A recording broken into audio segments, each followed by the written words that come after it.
Shalom jemaat Tuhan. Pada kesempatan ini kita mau belajar firman Tuhan dalam rangkaian serial tentang akhir zaman. Dan kita akan belajar subtopik tentang nabi benar dan nabi palsu.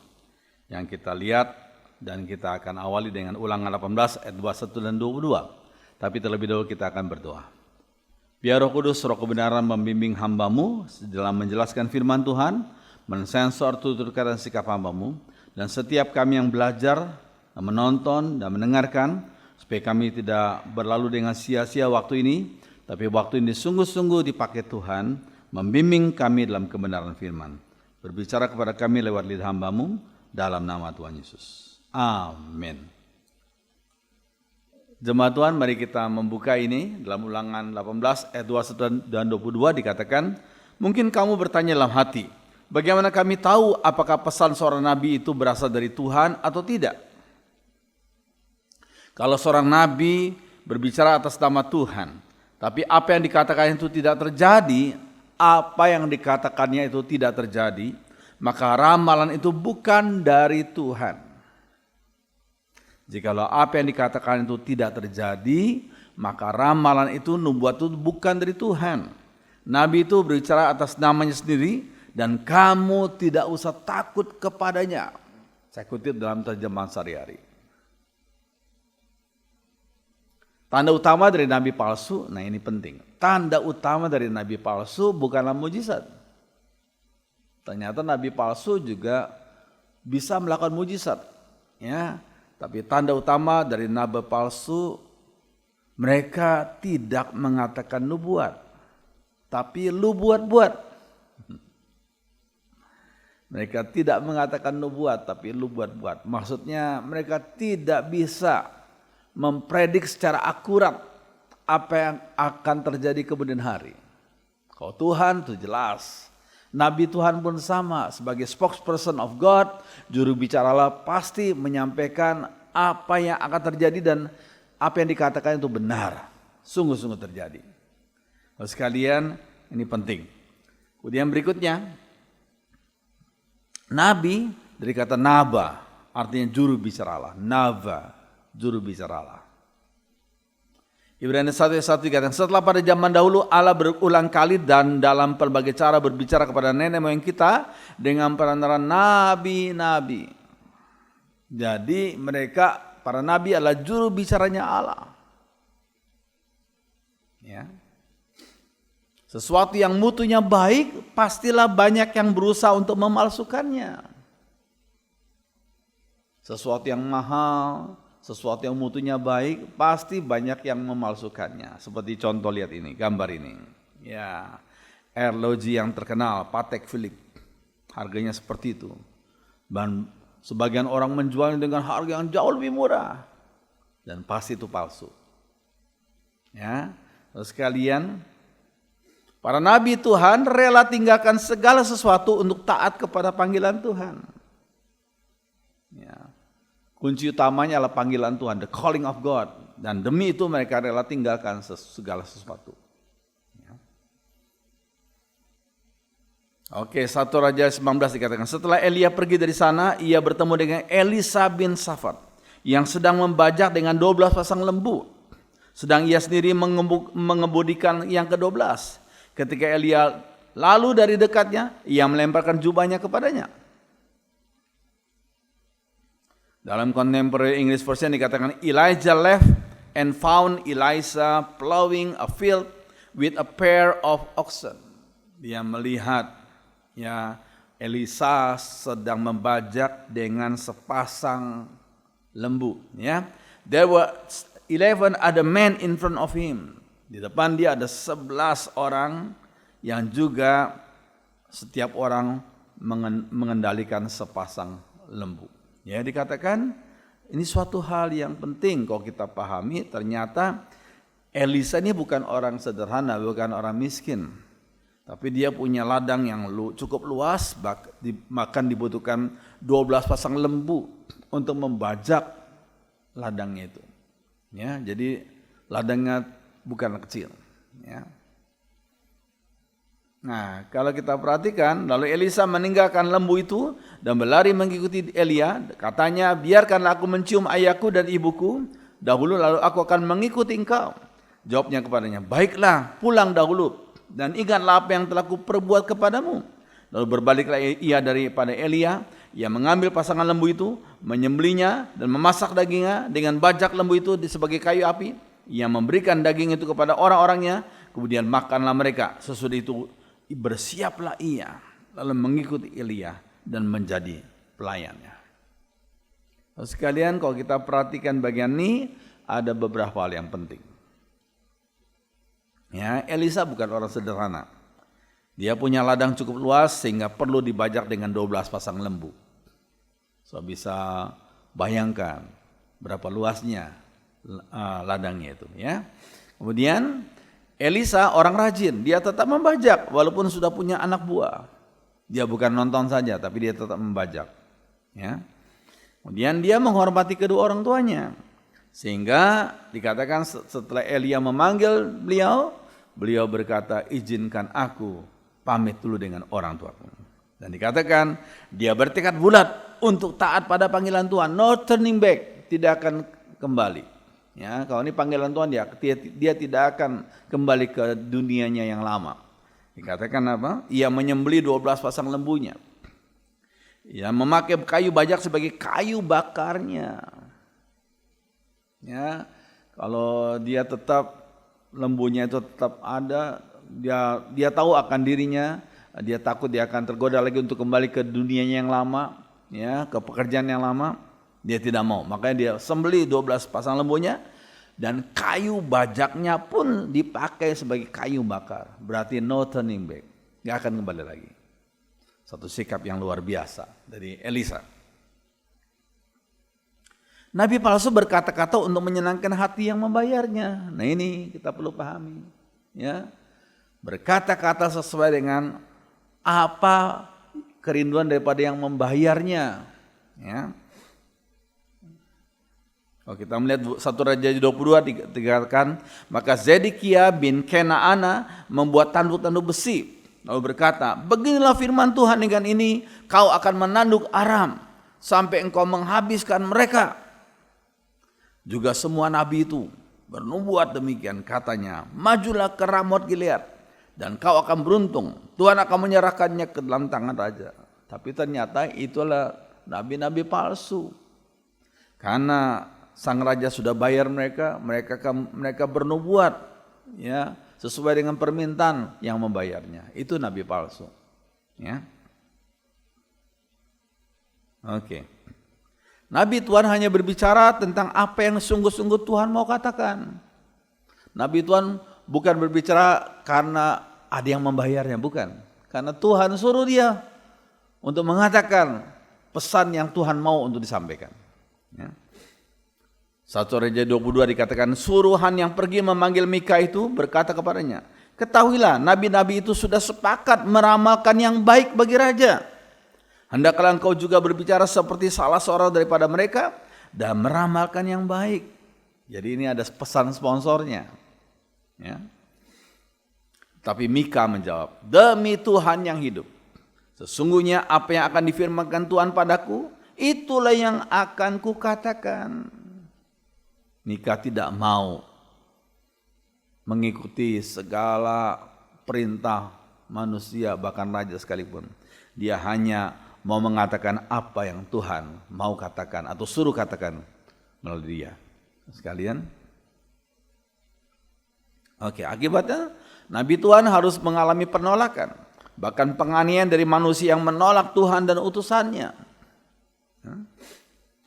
Berkatalah Raja Ahab, tangkaplah Mika, bawa dia kembali kepada Amon, penguasa kota, dan kepada Yoas, anak raja, dan katakan, beginilah titah raja, masukkan orang ini dalam penjara, beri dia makan roti dan minum air serba sedikit, sampai aku pulang dengan selamat.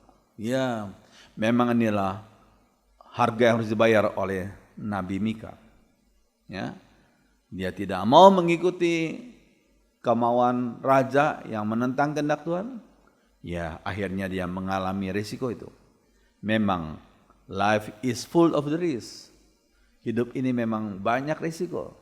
Orang melakukan yang benar ada risiko. Orang yang melakukan yang salah juga pasti ada risiko. Nah, pilihlah apa yang Tuhan kehendaki saja, walaupun ada risikonya. Pasti Tuhan bela. Ya. Nabi Tuhan setia tetap mengatakan kebenaran. Ini penting sekali. Nabi Tuhan yang setia. Ya. Kemudian mujizat yang dilakukan, ini adalah ciri yang kedua. Mujizat yang dilakukan tidaklah membuktikan seseorang adalah Nabi Tuhan. Kalau orang berkata, oh kalau dia melakukan mujizat pasti itu Nabi Tuhan. Padahal belum tentu. Belum tentu. Mujizat yang dilakukan tidaklah membuktikan dia pasti Nabi Tuhan. Ya. Ulangan 13. Apabila di tengah-tengahmu muncul seorang nabi atau seorang pemimpi, dan ia memberitahukan kepadamu suatu tanda atau mujizat, dan apabila tanda atau mujizat yang dikatakannya kepadamu terjadi, bahkan mujizat itu terjadi, dan ia membujuk. Nah ini bujukannya apa? Mari kita mengikuti Allah lain yang tidak kau kenal, dan mari kita berbakti kepadanya.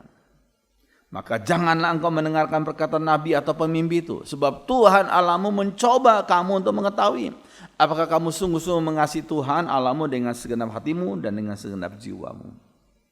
Hati-hati, dalam kitab Matius 24 juga dikatakan para mesias palsu itu melakukan banyak mujizat. Dan mereka berusaha untuk menyesatkan umat pilihan Allah. Jadi sekali lagi mujizat bukanlah tanda seorang diutus oleh Tuhan. Ya, ini suatu hal yang kita perlu pahami.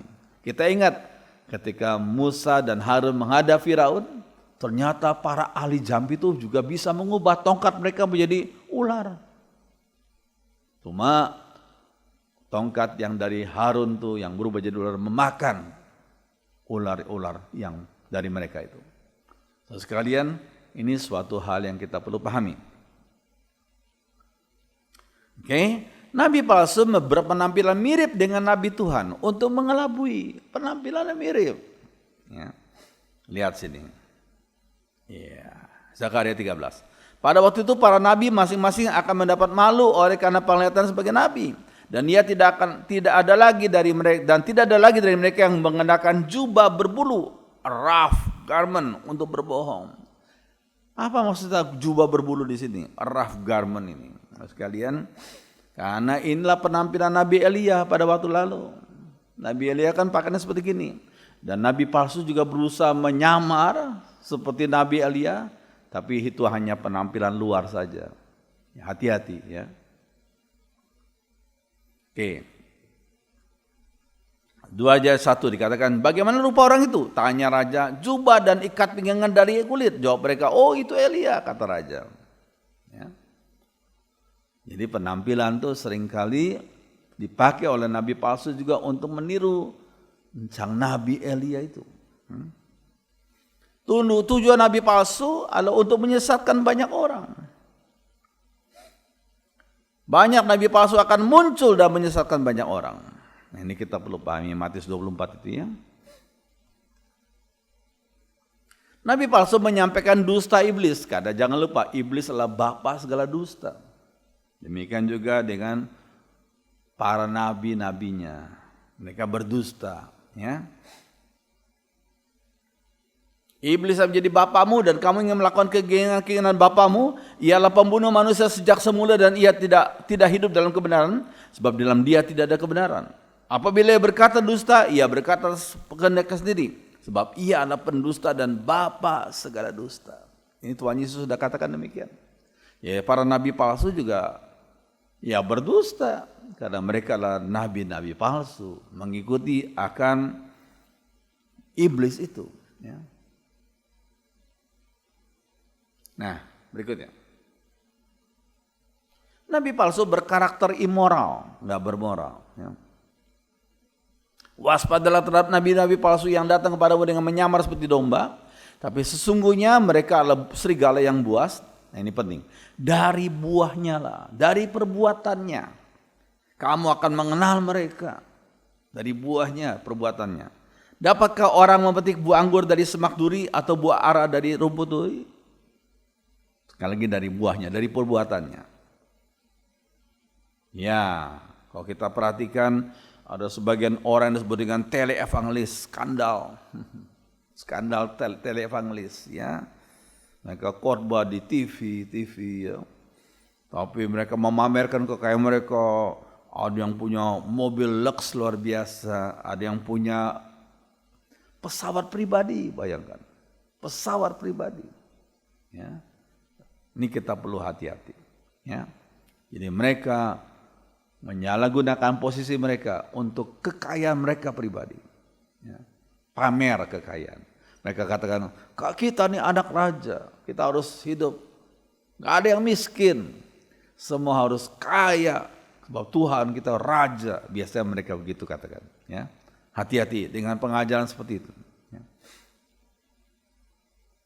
Ya, para nabi palsu melakukan banyak mujizat dengan tujuan sekiranya mungkin menyesatkan umat pilihannya. Ini sekiranya mungkin. Mereka berusaha menyesatkan umat pilihan Allah dengan cara melakukan banyak mujizat. Ya. Sebab Mesias palsu dan nabi-nabi palsu akan muncul dan mereka akan mengadakan tanda-tanda yang dahsyat dan mujizat-mujizat sehingga sekiranya mungkin mereka menyesatkan orang-orang pilihan juga. Oke. Nah, saya pribadi percaya bahwa orang pilihan Tuhan, umat pilihan Tuhan tidak akan disesatkan. Ya. Tuhan akan jaga dan pelihara mereka. Tapi mereka berusaha sekiranya mungkin.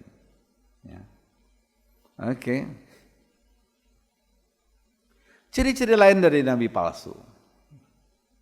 Mereka hanya menginginkan sesuatu yang dapat dinikmati dari umat atau jemaat. Seperti serigala yang ingin menikmati daging kambing, daging buruannya. Ya. Jadi mereka bukan mau menyelamatkan jiwa manusia, tapi mereka mau menikmati ya apa yang dimiliki oleh jemaat Tuhan. Ya. Mereka tidak memberikan pengajaran yang utuh, ya, tetapi yang enak didengar. Itu kan firman Tuhan mengatakan demikian, toh. Kalau yang utuh mereka nggak suka itu, ya, dan tidak memberi contoh kehidupan yang sifatnya membangun kehidupan rohani jemaat Tuhan. Jadi yang enak didengar, kesaksian-kesaksian yang enak didengar, bukan ayat firman Tuhan dikupas, tidak. Tapi dicuplik sana, cuplik sini, kemudian menyampaikan berita yang enak didengar. Tidak memberi contoh kehidupan yang sifatnya membangun, tidak memberi contoh kehidupan yang sifatnya membangun. Oke, mereka sedang menyampaikan dongeng dan bukan kebenaran firman. Dongeng, cerita-cerita pribadi, kesaksian pribadi yang dimutlakkan. Nah, mereka berkata, kamu kalau tidak kaya, kamu bukan anak Tuhan. Kamu kalau tidak sehat, kamu bukan anak Tuhan. Ya, itu menyampaikan dongeng-dongeng, mimpi-mimpi mereka yang belum tentu itu dari Tuhan. Ya, oke. Nah, 2 Timotius 4:3, sebab akan sampai waktunya orang tidak mau lagi menerima ajaran benar. Sebaliknya mereka akan menuruti keinginan mereka sendiri dan mengumpulkan banyak guru guna diajarkan hal-hal yang enak didengar dan di telinga mereka. Yang enak didengar. Mereka akan menutup telinga terhadap yang benar, tapi akan memasang telinga terhadap cerita-cerita dongeng. Memang manusia pada akhir zaman sudah dinubuatkan demikian. Mereka tidak suka tentang kebenaran, tapi mereka senang cerita-cerita dongeng. Nah, oke. Dalam khotbah-khotbah mereka, pengalaman pribadi, penonjolan diri lebih diutamakan daripada penggalian firman dan mimpi-mimpi yang tidak pasti kebenarannya. Pengalaman pribadi yang ditekankan, bukan penggalian firman. Ya. Dan sebagian orang senang hal ini. Ya. Oke. Mereka memberi pengajaran yang menyesatkan umat, yang berdampak tumbuhnya kedurhakaan jemaat sehingga akibatnya sebagai akibat menaati ajaran para nabi dalam tanda kutip itu, nabi palsu itu. Ya. Para pengikutnya melakukan tindakan violence, kekerasan, kebengisan yang justru terjadi karena ketaatan pada ajaran palsu tersebut. Ya, justru mereka tambah fanatik, tambah bengis mereka. Ya, kita lihat contoh ini. Ini orang begitu teganya, menembaknya begitu banyak orang. Dibunuh oleh mereka. Ya. oleh ajaran yang keliru. Yang kita sudah tahu, puji Tuhan di Indonesia dilarang ajaran ini ya. Oke. Terus sekalian, Blaise Pascal pernah berkata, dalam sejarah dunia, kejahatan paling brutal yang berani dilakukan manusia adalah kejahatan atas nama agama. Mereka menyalahgunakan nama Allah. Ini perintah Allah. Bunuh itu orang-orang kafir itu. Bunuh itu sehingga mereka tidak merasa bersalah kalau mereka membunuh orang-orang yang mereka sebut kafir itu, yang tidak sesuai dengan ajaran mereka itu. Makanya dikatakan oleh Blaise Pascal, dalam sejarah dunia kejahatan paling brutal yang berani dilakukan manusia adalah kejahatan atas nama agama. Jadi agama di sini bukan untuk kebaikan lagi, tapi untuk melampiaskan kebencian, kedendaman, kebencian. Ya. Oke. Nah, di bawah kondisi ini orang-orang tidak lagi mempunyai kasih kepada sesama. Maka dikatakan kasih itu jadi semakin dingin. Kasih telah menjadi dingin karena racun dari pengajaran sesat. Wahyu palsu, nabi palsu dari sang nabi palsu itu. Ya. Ini kita perlu pahami. Oke. Mereka mungkin saja dapat melakukan mujizat dalam tanda kutip ya. Yaitu sesuatu kejadian yang supranatural. Jadi sekali lagi supranatural tidak selalu berarti dari Roh Kudus atau dari Allah. Karena roh jahat, iblis pun juga punya kuasa-kuasa supranatural. Ya, kita perlu pahami itu. Jadi kalau hal-hal tidak sesuai dengan kebenaran firman, kita perlu curigai.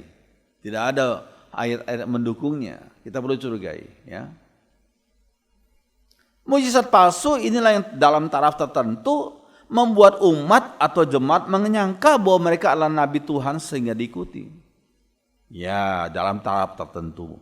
Mungkin kalau memang saya yakin kalau itu adalah umat pilihan Tuhan, pasti mereka akan kembali ke jalan yang benar.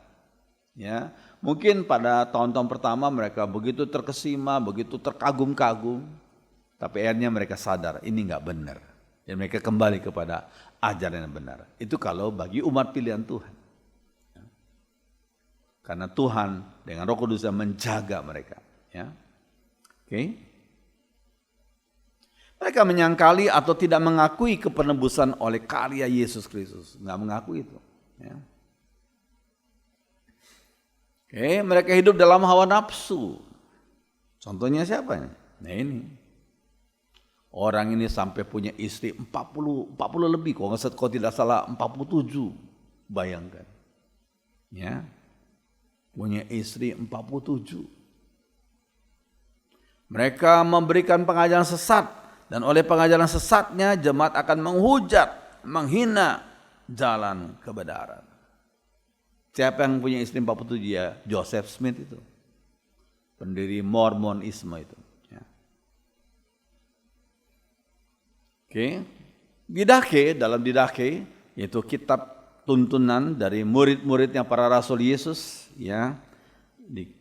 Didache memberikan penjelasan singkat. Mereka berkata gini, nabi yang benar, ciri-cirinya nabi benar dan nabi palsu dikatakan, nabi yang benar menginap hanya 1-2 malam saja. Gak mau lama-lama dia. Ya, ini nabi benar. Ya. Tidak minta apa-apa selain roti.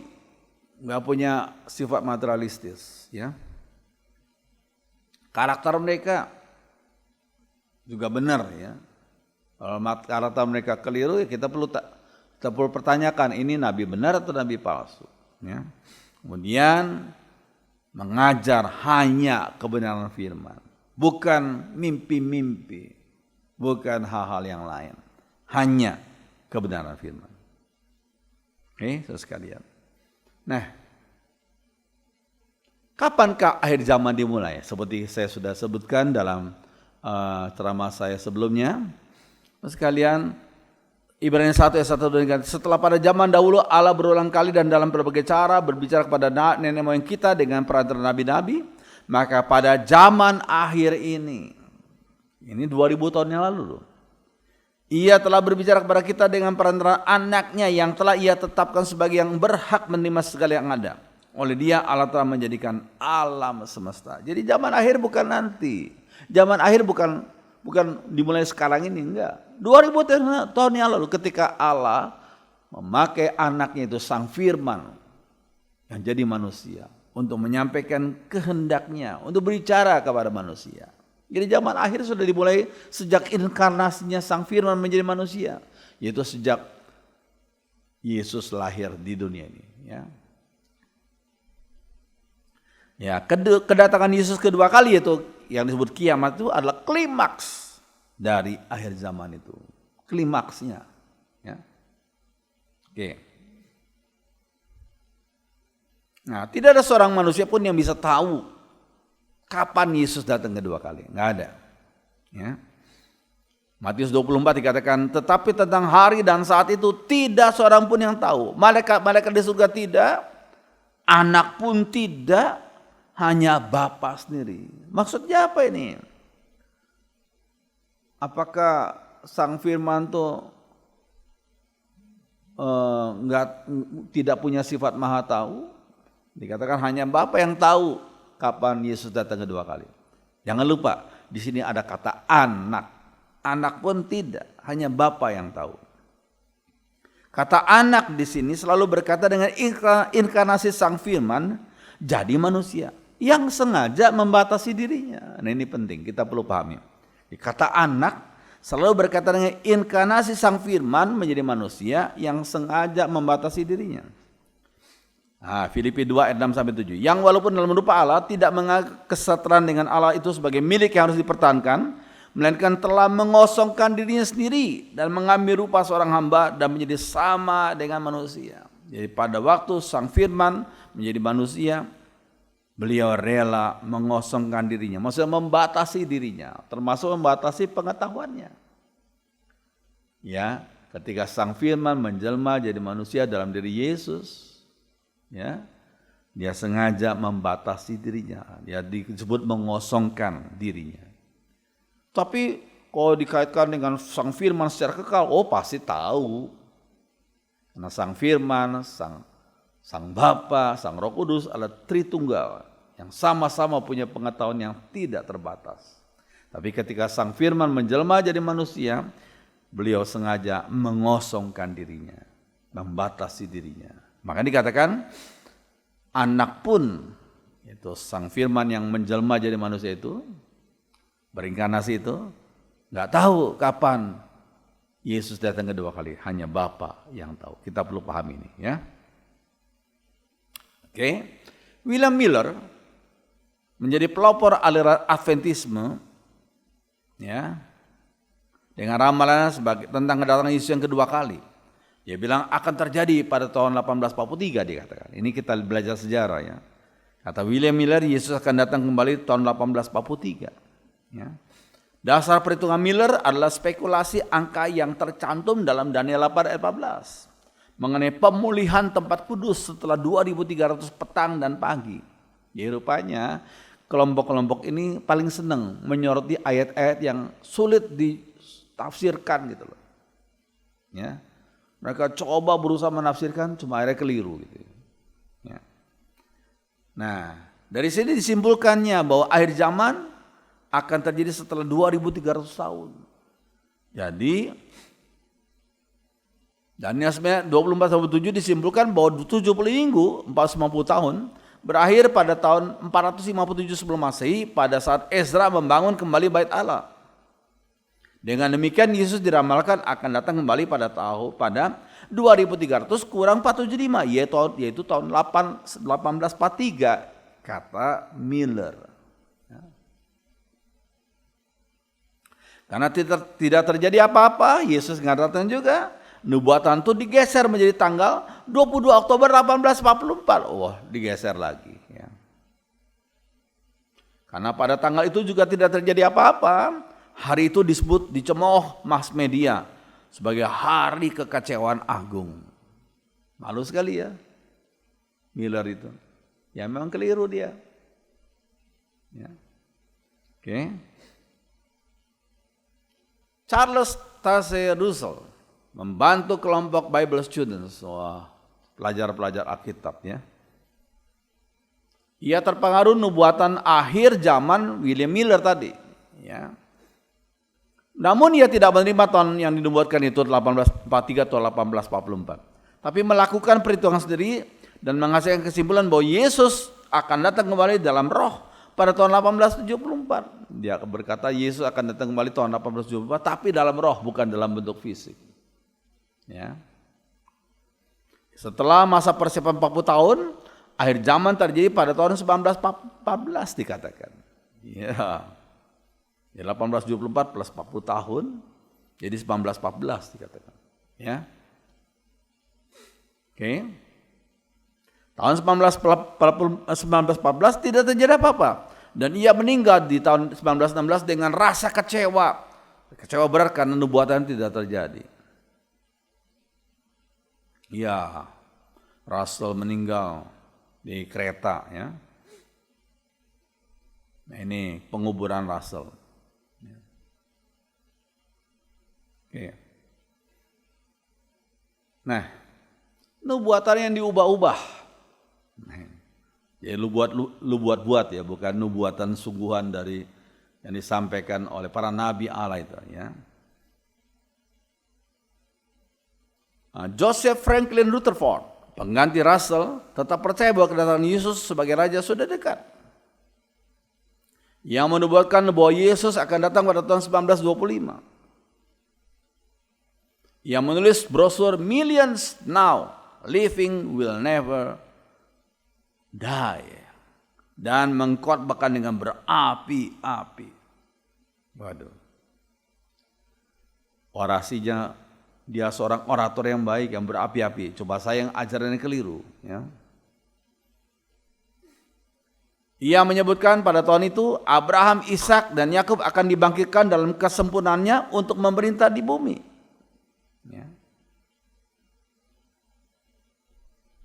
Untuk menyambut kedatangan ketiga orang itu, ya, Rutherford membangun kompleks mewah bernama Beth Sarim, rumah pangeran di San Diego, yang akan menjadi tempat pusat pemerintah mereka. Beth Sarim. Oke. Demam akhir zaman ini sempat mendatangkan frustrasi ribuan pengikutnya yang berbondong-bondong hijrah dari Eropa ke pantai barat Amerika untuk menantikan akhir zaman. Bayangkan sampai orang rela berhijrah, ya, karena mereka percaya pada ajaran itu yang keliru itu. Ya.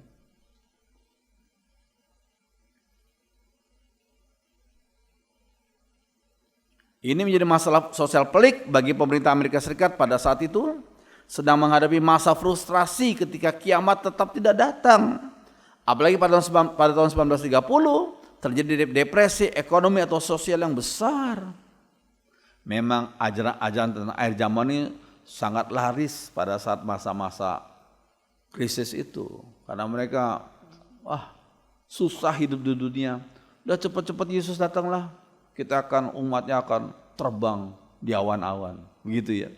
Tapi pada masa-masa bahagia biasanya mereka nggak tertarik dengan ajaran-ajaran seperti gini. Tapi pada masa krisis mereka tertarik dengan ajaran-ajaran seperti gini. Ya. Kita tinggalkan kesusahan dunia, kita akan fly away, kita akan terbang menyambut Yesus di awan-awan, gitu ya. Tanggapan secara sosiologi. Pada masa krisis dan frustasi banyak orang menantikan kiamat segera tiba. Ya memang. Dalam segala zaman itu seperti itu ya. Namun pada masa lancar biasanya tidak demikian. Ya. Oke. Frustasi massa juga mengakibatkan banyak pengikut aliran tersebut disadarkan bahwa mereka mengikuti agama buatan manusia yang menanamkan fanatisme spekulatif. Fanatisme, tapi berdasarkan spekulasi kira-kira. Mereka sudah rela jual rumah, nyebrang dari Eropa ke Amerika, ternyata mereka percaya itu keliru belaka. Ya.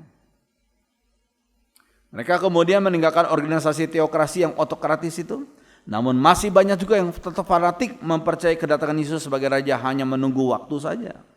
Masih ada beberapa atau sebagian orang yang dibodohkan, yang ditutupi mata mata rohaninya ya. Oke, Rutherford meninggal dunia dalam keadaan frustrasi dan kecanduan alkohol pada tahun 1942 dan ia dimakamkan di kompleks Betsarim. Nah, ini ya keliru sih. Ada orang-orang menuduh dia, ya membuat orang lain jadi susah. Dia juga jadi frustrasi juga, ya kecanduan alkohol sampai dia meninggal dunia. Ya. Karena rasa malu dan untuk menutupi jejak yang tidak dapat dibanggakan, penerus dan pengikutnya menjual Betsarim secara diam-diam pada tahun 1948 supaya jejaknya dihapus gitu ya. Oke, di bawah kepemimpinan Rutherford di tahun 1931 mereka menamakan diri sebagai Jehovah's Witnesses, saksi-saksi Yehova. Ini dalam bahasa Indonesia ya. Supaya saudara tahu latar belakangnya ini. Ya. Fanatisme hari kiamat tidak kunjung reda di kalangan ini.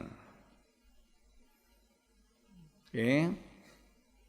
Di bawah kepemimpinan Nathan Joseph Knorr, pengganti Rutherford, tahun di kiamat digeser jadi tahun 1975. Jadi orang-orang sudah tahu itu keliru, tapi sebagian orang masih tetap fanatik aja. Oh ya, mereka memaafkan mungkin. Nah, ini ada penerusnya, mereka ikut lagi gitu ya. Mereka buta mata rohani mereka ya. Tahun itu juga dilewati tanpa ada tanda-tanda Yesus benar-benar datang secara fisik sebagai raja. Dan 2 tahun berikutnya Knorr meninggal dunia dengan menahan malu. Sudah lihat gambarnya tuh ya. Oke. Penerusnya kemudian meluruskan ajaran mengenai hari kiamat. Mereka kembali ke tahun 1914 yang diusulkan Russell hanya sekarang dengan pengertian bahwa sebenarnya Yesus sudah datang sebagai raja tetapi nggak kelihatan. Nah ini mereka cari dalih ya. Sudah datang 1914 Yesus datang sebagai raja cuma nggak kelihatan. Dan hanya para petinggi kerajaan teokratis saksi-saksi Yehova yang melihatnya. Ini dalih mereka ya. Padahal firman Tuhan berkata Yesus akan datang, kedatangan Yesus seperti kilat. Jadi, kelihatan jelas. Ya, memancar dari timur ke barat. Ya. Oke. Ini kilat memancar dari sebelah timur dan melontarkan cahayanya sampai ke barat. Demikian pula kelak kedatangan anak manusia. Jadi bukan diam-diam. Yesus datang bukan diam-diam. Kilat tuh nggak bisa disembunyikan kan. Ya. Kilat tuh kelihatan jelas. Jadi segala pengajaran mereka keliru belaka. Ya.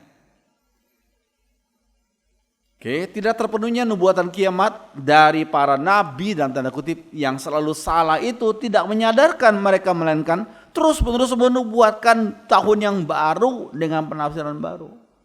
Juga sebagian pengikutnya kok nggak sadar gitu ya. Ya. Nggak cari pengajaran yang benar. Tapi mereka memang sengaja mau membiarkan diri mereka dibohongi gitu ya. Namun mereka tetap mengklaim bahwa mereka lah yang memiliki kebenaran dalam menafsirkan Alkitab dan pemegang kunci kerajaan surga. Waduh, luar biasa ya. Para nabi dalam tanda kutip mereka terus-menerus mengajarkan ajaran yang mengecoh dan menyesatkan umat manusia. Oke, nah ini waktu lalu sudah masih ingat waktu kami masih di Jakarta, pelayanan Jakarta, sebelum kami diberi kesempatan belajar di Baguio City di Filipina, ya, sudah ada nih brosur di fotokopi Jesus, ya, God's Judgment Day is near in October of 1992, Jesus will come again. Oktober 1992, Yesus akan datang kembali. Wah, sebagian orang di Indonesia begitu, sebagian orang Kristen ya, begitu terpengaruh dengan ajaran seperti ini. Ya. Oke, ini juga pada sekian tahun lalu waktu zaman Krismon ya, orang ribut dengan masalah orang Kristen ya, diramaikan dengan masalah lembu merah katanya. Ya. Kemudian pembangunan kembali bait Allah di Yerusalem. Sehingga orang-orang yang sudah rugi besar dalam bisnis mereka itu, mereka berusaha mungkin menghutang, kirim bantuan ke Yerusalem supaya bait Allah dibangun kembali. Ya, ini salah satu pemukanya ini, Bapak Peter Condro ya. Sekarang beliau sudah dipanggil, sudah meninggal ya. Keliru. Oh, ada sebagian kelompok yang kumpul di Yerusalem karena mereka pikir Yesus akan datang kembali. Ternyata tidak juga. Sekalian, sekali lagi kita harus ingat, kita kembali kepada firman Tuhan. Ya, jangan disesatkan oleh ajaran-ajaran tidak benar itu. Ya, kita kembali kepada firman Tuhan. Dan Tuhan Yesus pernah berkata sekali lagi tentang kedatangannya. Tidak ada seorang pun yang tahu. Malaikat tidak tahu. Bahkan anak pun pada waktu beliau berinkarnasi juga tidak tahu. Ya, beliau sengaja membatasi dirinya, membatasi pengetahuannya. Hanya Bapa sendiri yang tahu. Jadi kita manusia mana tahu apa-apa tentang kapan Yesus datang kedua kali. Ya pokoknya kita siap sedia saja. Kita setia saja iring Tuhan dan melayaninya. Dan kita jangan disesatkan oleh ajaran-ajaran tidak benar. Biar akhirnya firman ini menjadi berkat bagi kita semua. Mari kita berdoa. Kami bersyukur Tuhan untuk firman-Mu yang kami pelajari pada saat ini. Roh Kudus tolong kami umat-Mu supaya kami belajar firman, iman kami dikuatkan oleh firman, dan kami tidak disesatkan oleh ajaran-ajaran keliru. Terima kasih biarlah firman yang sudah hamba-Mu sampaikan memberikan kami bimbingan sehingga kami hidup sesuai dengan firman. Dengarkan doa kami dalam nama Tuhan Yesus. Haleluya. Amin.